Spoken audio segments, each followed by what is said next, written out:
کہ تقدیر کے جو عام عقیدے میں ہم تقدیر کہتے ہیں اس کے دو پہلو ہیں۔ ایک پہلو ہے ما اصاب علی الانسان، جو کچھ انسان پر آتا ہے مصیبت، جیسے ابھی آیت میں نے پڑھی ما اصاب من مصیبت فی الارض ولا فی انفسکم۔ ہم ہر وقت زد میں ہیں، کوئی تکلیف آ گئی، کوئی مصیبت آ گئی، کوئی بیماری آ گئی، کوئی حادثہ ہو گیا، کوئی بچہ فوت ہو گیا، کوئی عزیز جو ہے وہ فوت ہو گیا، یہ ہر وقت حوادث ہے۔ تو جو بھی کچھ پیش آتا ہے وہ علم خداوندی میں ہمیشہ سے تھا۔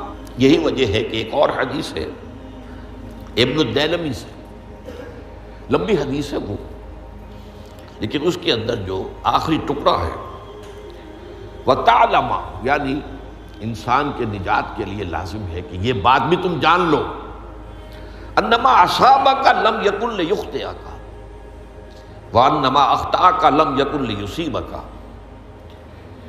ولو مت علی غیر ھذا، اگر تم اس کے سوا کسی صورت پر ہوگے تو جہنم میں داخل ہو جاؤ گے، لدخلت النار۔ یہ جان لو کہ جو چیز تم پر آئی وہ آنی ہی آنی تھی۔ دیکھیے ہوتا کیا ہے، کاش کہ میں اگر یوں کر لیتا تو یہ نہ ہوتا، بس یہی ایمان بالقدر کے منافی ہے۔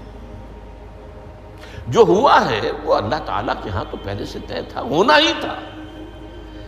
تمہاری کوئی تدبیر، کاش کہ میں اس وقت یہ کر لیتا، یہ لو، اسی لیے ایک حدیث میں الفاظ آئے ہیں ان کلمۃ لو تفتح عمل الشیطان، اس لو سے، کاش، اس سے شیطانی عمل شروع ہو جاتا، کاش کہ یہ ہو جاتا، کاش میں یہ نہ کرتا، کاش کہ ہو جاتا، تو یہ نہیں۔ تعلم انما اصابک لم یکن لیخطئک، تو جان لے اس بات کو کہ جو چیز تم پر آئی ہے وہ ہرگز ٹلنے والی نہیں تھی۔ کوئی تدبیر تم کر لیتے، کوئی کسی وقت کوئی ہیلا کر لیتے، کوئی تم قدم اٹھا لیتے، کچھ بھی کر لیتے، وہ تو آنی ہی آنی تھی۔ وما انما اخطاک، جو چیز تم سے چھوٹ گئی، رہ گئی، نہیں ملی۔ ایک ویکنسی ایڈورٹائز ہوئی تھی، آپ نے بھی درخواست دی تھی، آپ کو نہیں ملی، اب آپ ہو کاش کہ میں نے فلاں سے سفارش کرا لی ہوتی، بس گئے۔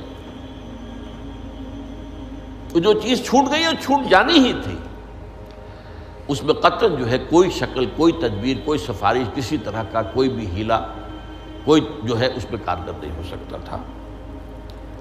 لم یکن لیصیبک ومت علی غیر ذالک، اگر تو اس کے سوا کسی کیفیت پر تیری موت واقع ہوئی، اگر یہ یقین نہیں ہے، یہ ہے تقدیر کا وہ مفہوم کہ جس کا تعلق ہے علی ما اصاب الانسان، جو انسان کے اوپر وارد ہو رہا ہے، اس کے ضمن میں تقدیر کا مفہوم کیا ہے کہ جو ہوا ہے وہ تو ہونا ہی تھا، اس میں تو کسی شک و شبے کی گنجائش نہیں، بالکل قطع اللہ تعالیٰ کا فیصلہ ہے۔ البتہ در حقیقت ایک دوسرا پہلو ہے، ما یفعل الانسان، وہ جو انسان کرتا ہے۔ یہاں آ کر یہ تقدیر کا مسئلہ بہت ٹیڑھا ہو جاتا ہے۔ آیا میرے اندر کوئی اختیار بھی ہے کہ نہیں؟ Do I have any free choice, یا ہر شخص پہلے سے طے ہے؟ تقدیر کا ایک عام مفہوم یہ ہے، اور اس مفہوم میں بھی بعض روایات بھی ہیں جو اس کی تائید کرتی ہیں کہ ہر چیز پہلے سے طے ہے، لکھی ہوئی۔ اور یہ جو حدیث ہم نے ابھی پڑھی ہے، یہ گویا کہ اس کی ایک مثال ہے کہ وہ جو لکھ دیا گیا تھا، فرشتے نے لکھ دیا تھا، رحم مادر میں لکھ دیا تھا، شقی او سعید، یہ بدبخت ہے یا سعادت مند ہے۔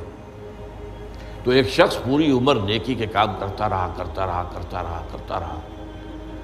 آخری وقت میں آ کر کوئی ایسا حادثہ پیش آ گیا کہ وہ اہل جہنم کے سے کام شروع کر دی اور جہنمی ہو گیا۔ یا ایک شخص ساری عمر جو ہے جہنمیوں کے سے کام کرتا ہے، آخری وقت میں آ کر کوئی ایسی توفیق ملی، کچھ ایسا معاملہ ہو گیا، توبہ کر لی اور اس نے جو ہے اہل جنت کے سے اعمال شروع کر دی۔ تو یہ جو ہے علامہ اصابک کا علیحدہ بات ہے، اور علامہ یفعل الانسان، انسان کیا کرتا ہے، اس میں اس کی قدرت کتنی ہے، اور یہ ہمارے ہاں فلسفے کا بڑا مشکل موضوع ہے، اسی کا نام ہے جبر و قدر۔ ہمارے اسلاف میں بھی کچھ لوگ ایسے ہیں متکلمین میں سے، دیکھیے ہمارے ہاں ایک وہ لوگ ہیں کہ جو اس پر قناعت کرتے ہیں کہ جو اللہ نے کہہ دیا اور رسول نے کہہ دیا، اس سے آگے ہم مین میخ نہیں نکالیں گے، وہ محفوظ راستے پر ہوتے ہیں۔ لیکن بہرحال انسان کو اللہ نے ایک عقل بھی دی ہے، اور یہ عقل سوالات اٹھاتی ہے، اور جو زیادہ ذہین انسان ہوتے ہیں ان کے اندر ان کی یہ مصیبت زیادہ ہوتی ہے، لہٰذا وہ تو سوچتے ہیں، کچھ نہ کچھ غور و فکر کرتے ہیں، بات سمجھنے کی کوشش کرتے ہیں۔ اس میں اب ہمارے ہاں دو طبقے ہو گئے، جبریہ قدریہ۔ ایک نقطہ نظر یہ ہے کہ انسان مجبور محض، کوئی اختیار نہیں، اور ایک یہ ہے کہ انسان قادر مطلق ہے، جو چاہتا ہے اپنے فیصلے میں مختار مطلق ہے، وہ فیصلہ کرتا ہے۔ انہیں قدریہ کہتے ہیں۔ تو جبریہ اور قدریہ ان کی بحثیں ہمارے ہیں، یہ وہی تقدیر کا مسئلہ جو میں نے کہا تھا، بحثوں میں آ کر الجھ جائے، آج تک حل نہیں ہوا، حل ہو سکتا ہی نہیں۔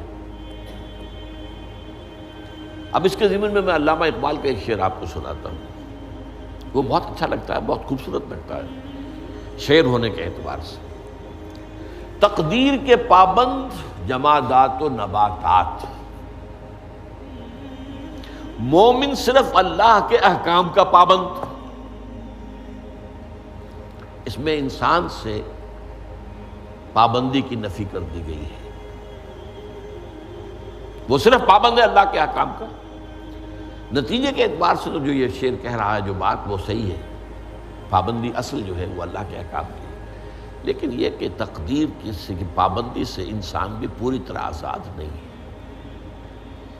یہ سمجھ لینا کہ یہ جمادات و نباتات ہی کا معاملہ، یہ غلط ہے، یہ مبالغہ ہے۔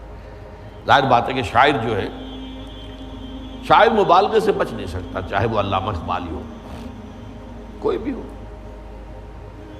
تو اسی لیے سورہ شعراء کے اندر جو عام شعراء کی جو صفات بیان ہوئی ہیں وہ آپ کے ذہن میں آ گئی ہوگی۔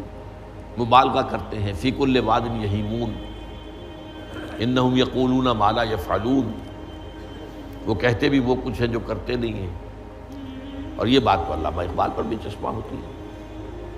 بہرحال یہ شعر ذرا پھر نوٹ کیجئے، تقدیر کے پابند جمادات و نباتات، مومن صرف اللہ کے احکام کا، کوئی بات صحیح نہیں۔ انسان بہت سے اعتبارات سے مجبور ہے۔ سب سے پہلے جو ہے انسان کے اندر ایک تقدیر نوعی ہے، نوع انسان۔ چھوٹی سی چڑیا اڑتی پھرتی ہے، انسان نہیں اڑ سکتا۔ آپ نے ٹھیک ہے مشین ایجاد کر لی، جہاز ایجاد کر لیا، آپ دوڑ رہے ہیں، 500 آدمی اور سینکڑوں من سامان لے کر جو ہے وہ جا رہا ہے، 747 ہو یا 757 ہو، یہ کر لیا ٹھیک ہے، خود نہیں اڑ سکتا۔ اب کیا کریں گے آپ؟ یہ تقدیر نوعی ہے، سپیشیز، ہر سپیشیز کے لیے اللہ نے ایک اندازہ مقرر کر دیا ہے، اس اندازے ہی میں رہے گا، اس سے باہر نہیں جا سکتا۔ پھر ایک تقدیر شخصی ہے۔ اب دیکھیے تقدیر شخصی کیا ہے؟ بعض اوصاف و صفات ہمیں وراثتاً ملتے ہیں، we have no choice۔ پہلے بھی یہ بات مانی جاتی تھی، آج جو ہے ذرا سائنٹیفک انداز میں ہم کہتے ہیں جینز میں چلا آ رہا ہے، اس جینز کو کوئی بدل سکتا ہے؟ جو جینز بھی آپ کو ملے اپنے والدین کی طرف سے، وہ آپ کی شخصیت کا ظاہر بات ہے کہ فیصلہ کن طرز پر اس کو ڈھال دیتے ہیں۔ جینز ہے، پابندی ہے۔ نمبر 2 یہ کہ خاص طور پر جو گھر کا ابتدائی ماحول ہوتا ہے، ماں کی گود اور ابتدائی گہوارہ گھر کا، اس کے جو اثرات مرتسم ہو جاتے ہیں شخصیت کے اوپر، وہ بھی بڑے مستقل ہوتے ہیں، پختہ ہوتے ہیں۔ ان دونوں چیزوں کو ضرب دے لیجئے، hereditary factors multiplied by environmental factors, اس سے مل کر ایک شے تیار ہوتی ہے جس کو قرآن کہتا ہے شاکلہ۔ قل کل یعمل علی شاکلتہ فربکم اعلم بمن هو اہدی سبیلا، سورہ بنی اسرائیل۔ شاکلہ کسے کہتے ہیں؟ شاکلہ شکل دینے والی شے۔ آپ کو لوہا ڈھالنا ہے، کوئی خاص پرزہ بنانا ہے، اس کا پہلے سانچہ بناتے ہیں۔ لوہے کو پگھلا کے اس میں ڈالیں گے تو جیسا سانچہ ہوگا ویسا ہی لوہا جو ہے وہ شکل اختیار کرے، اسے شاکلہ کہتے ہیں۔ یہ شاکلہ جو ہے ہر انسان کا، اس سے باہر انسان نہیں جا سکتا۔ اس کے اندر اندر سٹرگل ہوگی، اس کے اندر اس کی جد و جہد ہوگی، لیکن اس کا یہ مطلب نہیں ہے کہ اس کا کوئی فری چوائس نہیں۔ فری چوائس ہے، لیکن وہ فری چوائس انہی حدود کے اندر کام کرے گا، اس سے باہر نہیں۔ اس بات کو مختلف احادیث میں حضور نے بہت خوبصورتی سے بیان کیا۔ ایک حدیث بڑی اہم ہے، بڑی اہم ہے۔ الناس کالمعادن، انسانوں کی مثال بھی معدنیات کی سی ہے۔ اب سونے کی معدنیات میں سے سونے کی جو اور ہے، اب پتہ نہیں اردو میں مجھے معلوم نہیں اور کا ترجمہ کیا کرتے ہیں عام طور پر، لیکن جانتے ہیں اور وہ کچی دھات جس سے کو صاف کر دیتے ہیں تو پھر وہ دھات جو ہے خالص شکل میں سامنے آ جاتی ہے۔ سونے کی اور سے سونا بنے گا، چاندی کی اور سے چاندی بنے گی، سونا تو نہیں بن سکتا، جتنا چاہے صاف کر لیں، وہ اور تو مستقل۔ الناس کالمعادن خیارکم فی الجاہلیت خیارکم فی الاسلام، جو تم میں جاہلیت کے دور میں، پری اسلامک دور میں جو بہترین تھے وہی اسلام میں آ کر بہترین ہوئے۔ وہ اور سونے کی تھی وہ صاف ہو گئی ہے، اور سونا جو ہے وہ نکھر کر خالص سونا بن کر آ گیا ہے، اسلام نے صاف کر دیا۔ وہ چاندی کی اور تھی، اسلام نے اس کو صاف کر دیا ہے، وہ نکھر کر چمکتا ہوا جو ہے وہ چاندی بن گئی۔ لیکن یہ کہ اذا فقہوا، البتہ پھر اس میں ایک اضافہ کیا حضور نے، جبکہ ان کے اندر دین کا فہم داخل ہو جائے تو یہ کہ جو بہترین پہلے تھے وہی بہترین اب ہوں گے۔ اسلام لانے سے پہلے بھی بہترین ابو بکر تھے، اسلام لانے کے بعد بھی بہترین ابو بکر۔ حضور پر وحی سے پہلے بھی بہترین خاتون خدیجۃ الکبریٰ تھی، ایمان لانے کے بعد بھی بہترین خاتون خدیجۃ الکبریٰ تھی۔ اور دوسری حدیث سنیے، عن ابی الدرداء رضی اللہ تعالی عنہ قال بینما نحن عند رسول اللہ صلی اللہ علیہ وسلم، اسی حال میں کہ ہم ایک روز ہم حضور کے پاس تھے، نتناکرون ما یکون، اور ہم ذرا سوچ رہے تھے کیا کیا کچھ پیش آنے والا ہے دنیا میں۔ اذ قال رسول اللہ صلی اللہ علیہ وسلم، جبکہ حضور نے ہم سے ایک بات کہی، بڑی غور سے سنیے، اذا سمعتم بجبل انزال عن مکانہ فصدقوہ، اگر تم یہ سنو کہ کوئی پہاڑ اپنی جگہ سے ٹل گیا تو مان لینا۔ وَإِذَا سَمِعْتُمْ بِرَجُلٍ تَغَيَّرَ عَنْ خَلْقِهِ فَلَا تُصَدِّقُوهُ، اور اگر تم سنو کہ کوئی شخص جو ہے وہ اپنی سرشت سے، اپنی جبلت سے بدل گیا تو کبھی نہ مانو۔